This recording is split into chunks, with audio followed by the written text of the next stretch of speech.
Hey, good morning, everyone. Michael Fanning, and as you can see this morning, I'm actually in my office again.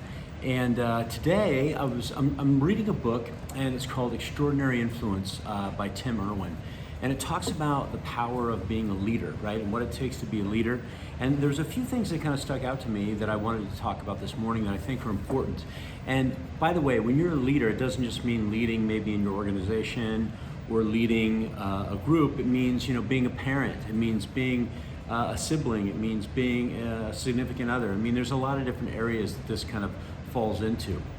So what was interesting is they talked about the power of affirmation and positive affirmation. And so if you think about it, they actually said, the Greek root of affirmation is affirmito, which is to strengthen or to fortify.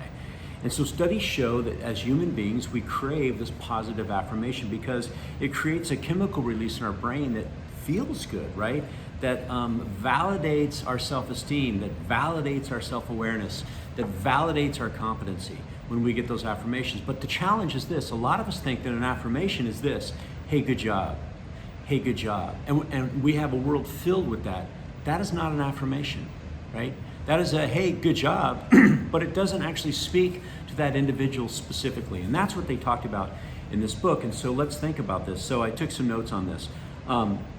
When you think about this, the affirmation needs to touch on our strengths and our competency. So for example, if there's somebody who is really into fashion and you can tell that all the time they really are putting themselves together nicely and they really have a phenomenal ability to really look great and pick out really great clothes, and you said, hey, I love that jacket, that's really going to resonate with them. But if there's somebody who doesn't see that to be a benefit, or doesn't see that as being something that they pride themselves on, you say, hey, nice jacket, they're going to go, oh, thanks. And so let's do a deeper dive on that. So in here he talks about there's four typical types of people, or four typical types of strengths. And so the first strength is a doer. Doers, they're all about getting things done. So if I'm going to give you an affirmation and you're a doer, I'm going to say, I got to tell you, the effort that you put into that, and I know you had a lot on your plate, and the fact that you got it done under the time frame that we had given you was phenomenal, right? So for example, with my kids, if one of my kids was a doer, that was their strength, then I would compliment them and give them affirmations on the fact that they got stuff done. The next one is advocates. Advocates are people-centered.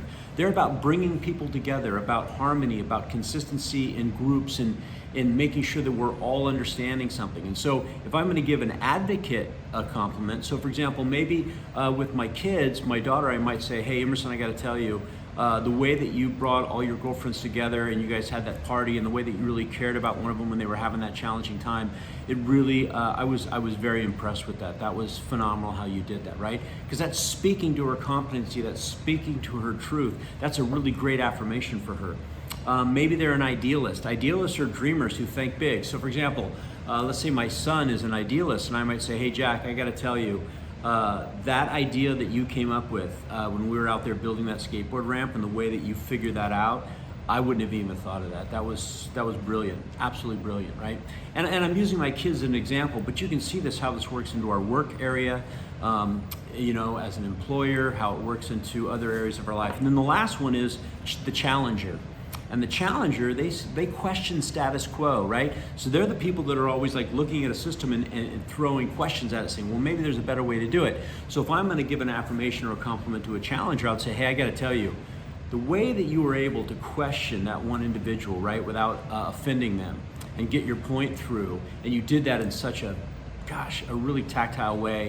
It was great in seeing how you did that. In fact, I learned some stuff from you.